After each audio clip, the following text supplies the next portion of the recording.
Well, you know us as Joe And Shane, because we are the Gold Guys. Gold has solidly crossed over $4,000 an ounce, but also raises two big questions.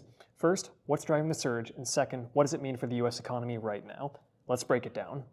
Gold prices have absolutely exploded this year, up over 50% since January. For comparison, the S&P 500 is only up around 15%.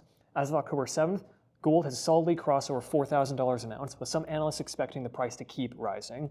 While exciting for some, the reasons behind why gold, and silver for that matter, are shooting up like crazy may not be something worth celebrating for most, since it reflects poorly on the US's shaky economic and political situation. Gold has always been the go-to safe haven of sorts when investors are nervous, such as during inflation, recessions, market swings, etc. This time something feels a little different. The US economy is still technically growing, the stock market's technically doing well, and inflation is technically moderate. So what's fueling gold's rally?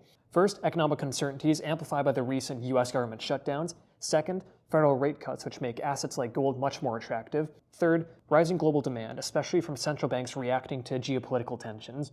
So let's talk about each of these a little bit more in depth. First, let's go over the government shutdown.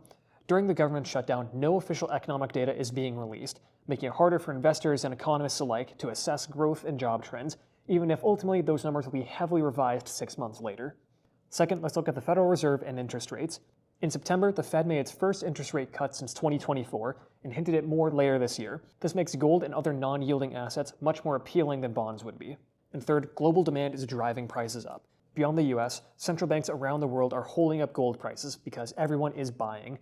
Year over year, countries around the world are buying gold, over 1,000 tons a year, with a strong reason being to reduce their exposure and reliance on the US dollar. That steady institutional demand is creating a strong foundation for gold's long-term value and continued appreciation. So where could gold go next? With these problems expected to continue, and so long as governments continue to print their own currencies into oblivion, driving up inflation, analysts project the price of gold will continue to rise in the months and years to come. So what does gold at 4K really mean? It's not just about the metal, it's about confidence, or rather lack thereof, in the dollar, other currencies, and other asset classes.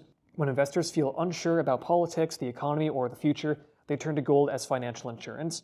If you're interested in jumping on the bandwagon and growing your gold portfolio, check out our site, Goldguysbullion.com, where we have the best deals on coins, bars, and rounds.